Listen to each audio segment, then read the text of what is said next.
فيلم النهاردة عن قصة حقيقية وبيبدأ بنيلي، بنت شكلها فقير وفاقدة الذاكرة ومش فاكرة أي حاجة غير اسمها، وبيودوها مصحة نفسية للسيدات في جزيرة بلاكويل، وهناك بينشروا معلومات عنها في الجرايد لعل وعسى حد يتعرف عليها. وفعلا بيجيلهم واحد بيدور على مراته اللي طفشت منه، ولما بيشوف نيلي بيقول لهم إنهم كاتبين عنها إنها ست حلوة، بس هو شايفها مش حلوة خالص، وعموما هي مش مراته اللي بيدور عليها واللي ربنا نجدها منه والله. المهم بتروح نيلي لدكتور جوزيف المسؤول عن حالتها علشان يخفف لها قفل الجزمة اللي بيلبسوها لكل المرضى علشان تأيد حركتهم. تطلب منه يفكها شوية علشان بتوجعها جدا ومش عارفة تمشي منها كويس، فبياخدها وبيروحوا للمشرفة جريدي المسؤولة عن المرضى واللي بتبقى اسم على مسمى الحقيقة، وبيدخلوا مكتبها. وأول ما بتشوف نيلي بتتضايق وبيطلب منها جوزيف إنها تفك قفل الجزمة شوية، فبتقول له بعدين، لكن هو بحدة كده بيقول لها دلوقتي، وبيعرفها إن راحة الجسم بتأثر على الحالة النفسية للإنسان، وإنها كده بتبوظ له شغل.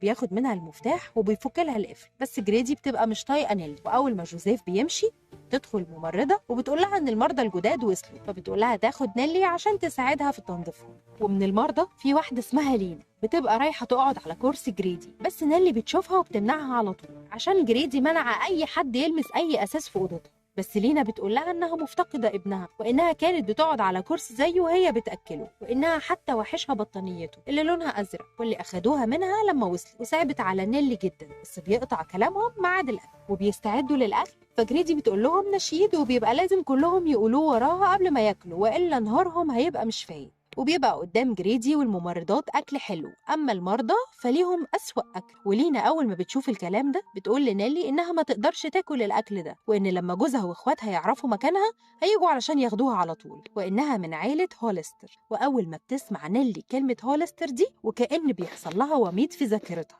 وبتشوف نفسها وهي بتقرا الاسم في جورنال، وبترجع للواقع تاني وهم بيقفلوا لهم الجزم. والممرضة بتضيق القفل جدا على رجل نيلي، ولما بتزعق بتقولها لو اتكلمت تاني هتحبسها، وبتأمرهم يروحوا يناموا. وبالليل بنشوف لينا وهي بتعيط علشان ابنها، ونيلي بتواسيها وبتحاول تخفف عنها. والصبح نيلي بتشتكي لجوزيف عن اللي بيحصل لهم وعن اللي جريدي بتعمله معاهم، وبتقوله انها بتفرح وهي بتعذبهم، وانها ما عندهاش رحمة لدرجة انها بتستنى انهم يستحموا وتفتح الشبابيك علشان تتفرج عليهم وهم بيترعشوا من البرد بمنتهى السلام النفسي. بس بيطلع مهزأ وبيقول لها انها متحاملة عليها قوي وان انجازات جريدي في شغلها كتير جدا، فبتحبط وبتقفل في الكلام معاه. بس بترجع تقول له انها سمعت كلمة هولستر وجاء في دماغها مشهد من ذاكرتها، فبيعرفها ان عيلة هولستر عيلة كبيرة واخبارهم في الجرايد على طول، وبتشتكي له من جزمتها اللي ضيقوها اكتر من الاول. بس هو بيفاجئها انه جاب المفتاح مخصوص علشان يوسع لها القفل كل ما يقفلوه جامد، فبتشكره وبيروحوا يلعبوا بالتلج. وبتعرف منه انه متجوز وعنده بنت صغيره، فبتطلب منه انه يخلي لينا تقعد على الكرسي الهزاز لانها مفتقده ابنها جدا، وان جريدي لو عرف انها قعدت على كرسيها هتبهدلهم، فبيتدخل وبيخلي لينا تقعد عليه. وبتكون فرحانه جدا لحد ما بيشوفوها المرضى التانيين وبيبقوا عاوزين يجربوه هم كمان، فبيعملوا دوشه كبيره. والممرضه مساعده جريدي بتشوف اللي حصل وبتبلغها.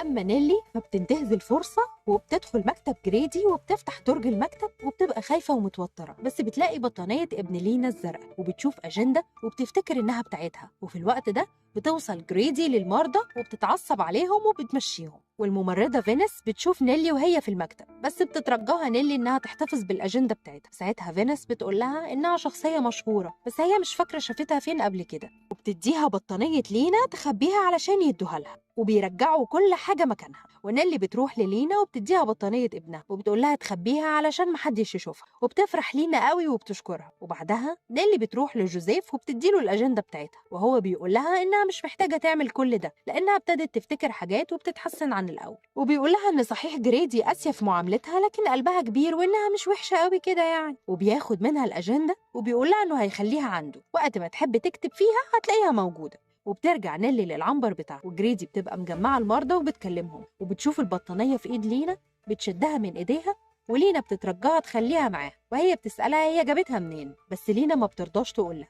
فبتأمر الممرضة تاخدها العزل، والعزل ده مكان بيعذبوا فيه المرضى وبيخرجوهم منه وهم فاقدين الذاكرة. بس نيلي بتقول لها ان هي اللي خدت البطانيه، فبتبص لها وبتقول لها انها كده زودتها قوي، وانها لو فاكره ان الدكتور هينقذها تبقى غلطانه، وبتأمر الممرضين ياخدوها هي بقى العزل. وتاني يوم ما بتروحش نيلي جلسه العلاج، فجوزيف بيروح لها وعلشان عارفه انه ما بيصدقهاش فما بتقولوش على حاجه.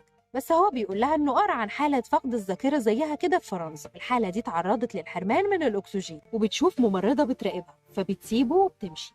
وبتسأل فينيس هي بتروح لبيتها كل يوم، فبتقول لها لا، لأن بيتها بعيد جدا عن الجزيرة، وتكلفة العبارة لو حبت تروح كل يوم هتبقى أكتر بكتير من مرتبها. لكن أخوها عنده مركب صيد وبيجي كل فترة كده يبص عليها، فبتفكر نيلي إنها تهرب من الجزيرة عن طريق أخو فينيس. وتاني يوم وهما بياكلوا، لينا بتفضل تهز في نفسها وما بتسكتش، فالممرضة بتجيب الكرباج وبتهددها بيه، ونيلي بتقول لهم كلهم يتمردوا ويمسكوا إيد بعض ويتهزوا زيها ويطالبوا انهم يحبسوه بانفرادي. فبتجمعهم جريدي وبتقول لهم انهم اكيد كانوا بيتحركوا كتير ساعة الاكل عشان شعرهم فيه حشرات، والحشرات دي بتضايقهم وهي بقى اللي هتخلصها منهم. وبتاخد نيلي علشان تقص شعرها، لكن جوزيف بيطلع له لازمة المرة دي وبيوصل في الوقت المناسب، وبيقول لها انها ما ينفعش تتعامل معاهم وكانهم شويه خرفان ملهمش اراده. بس هي بتعرفه ان شكلهم ما يهمهاش اساسا، والمهم نظافتهم بس. فبيقول لها انها ممكن برضو تستخدم اي حاجه تانية وتحل المشكله عادي. فبتوافق جريدي وهي في نيتها حاجه تانية، وجوزيف بياخد المقص وبيمشي. وبعدها نيلي بتروح لفينيس وبتترجاها تساعدها وإنها لازم تهرب من الجزيرة دي، لكن بتشوفهم ممرضة وبتقول لهم ما يتكلموش مع بعض. في نفس الوقت بيجي شخص وبيقابل جوزيف وبيعرفه إن اسمه بات،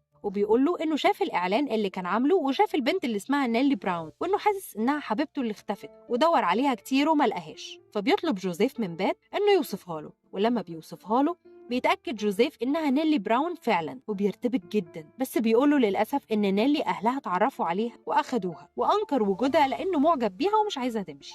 فبيشكره بات وبيمشي، لكن نيلي بتشوفه من الشباك وبتقدر تفتكره وبتنده عليه، لكن ما بيسمعهاش، فبتجري علشان تلحقه والحراس بيمنعوها. وتاني يوم بتروح لجوزيف وتقول له إنها شافت بات وإنه أكيد قابله، فبينكر وبيقول لها ده كان واحد صاحبه وكان جاي له في حاجة شخصية، وبيعرفها إنه أي حد هيجي يسأل عليها أكيد هيبلغها على طول. ولما بتسأله عن اسم صاحبه ده ما بيرضاش يقول لها وبيتعصب عليها وبيقول لها انها اكيد بتحبه علشان كده بتتدخل في خصوصياته، وهي بتنكر اللي بيقوله وبتمشي. وبيجي يوم الحفله السنويه في المستشفى وجوزيف بيطلب من نيلي ترقص معاه، وجريدي بتشوفهم وبتطلب من فينيس تبلغه ان جريدي عاوزاه، وتعرف نيلي ان اخوها مستنيها علشان يهربها، وبتاخدها وبيمشوا من الحفله وبيوصلوا عند الشط، لكن ما بيلاقوش المركب. وفينيس بتقول لها معلش بقى هي لازم تحافظ على وظيفتها، وبتنده على الحراس، وبتظهر جريدي ومعاها الحراس وبتشكر فينيس وبتقول لها تنادي دكتور جوزيف. والحراس بياخدوا نيلي وبيرجعوها على المستشفى، وجريدي بتقول لجوزيف انها عارفه تاريخه وعارفه كمان هو مشي ليه من مصحه لندن، وان اي مصحه بيروحها بيحب واحده فيها، وهي هتبلغ عنه لو ما حولش اشرافه على حاله نيلي ليها علشان تبقى هي المسؤولة الوحيدة عنها. تديله القلم يمضي. ساعتها نيلي بتفتكر كل حاجة أول ما بتشوف القلم، وبتفتكر إنها كانت صحفية وإنها سمعت عن مصحة بلاكويل وعرفت إنها مصحة غامضة، فراحت لرئيس جورنال معروف واتفقت معاه إنها تعمل سبق صحفي وهتزود له مبيعاته عن طريق إنها تعمل مريضة نفسية وبتدخل المصحة، وإن ده هيكون على مسؤوليتها الشخصية. فلبست لبس بنت بسيطة وقدرت تدخل المصحة. ولما عرفوا إنها بتكتب اللي بيحصل في المصحة، جريدي غرقتها في بانيو مليان ميه لوقت معين، والاكسجين قل في دماغها وفقدت الذاكره. وفي نفس الوقت بيوصل لبات جواب من نيلي كانت بعتته له قبل ما تدخل المصحه ب10 ايام، وبتعرفه انها بتعمل تحقيق صحفي في مصحه بلاكويل. وساعتها بيتاكد بات ان نيلي هناك، فبيروح لها بسرعه وبيهدد جوزيف. وفينيس بتقول له انها تحت في غرفه التعذيب وانه يروح وراها وهي هتعرفه الطريق. وفي نفس الوقت جريدي بتأمر بحبس نيلي وبتغرقها في بانيو مليان ميه عشان تخليها تفقد الذاكره تاني. وبيوصل بات وبيسأل جريدي عن نيلي وهي بتقول له إنها أكيد في سريرها، بس فينيس بتبص على البانيو فبيفهم إن نيلي فيه، وبيجري هو وجوزيف عليها وبتفوق وبيطمنها إنها في أمان. وبعدها بتودع زمايلها في المستشفى وبتوعدهم إنها تكتب عنهم، وبتشكر فينيس إنها أنقذتها. والشرطة بتوصل وبتحقق مع الموجودين. أما نيلي فبتنشر اللي شافته وعاشته في المصحة، وبسببها اتعمل تحقيق لكل اللي في المصحة وانتهى بقفلة. بتحول المكان لجزيرة سكنية بعد ما كانت جزيرة معزولة للعلاج النفسي وبس. وبعدها نيلي عملت كتاب اسمه 10 أيام في مستشفى المجانين، وانتشرت قصتها وبقت أشهر صحفية في العالم سنة 1887. ودي الصورة الحقيقية للصحفية نيلي. لو عجبكم الفيلم ما تنسوش تشتركوا في القناة وتعملوا لايك. شكرا انكم اتفرجتوا للآخر.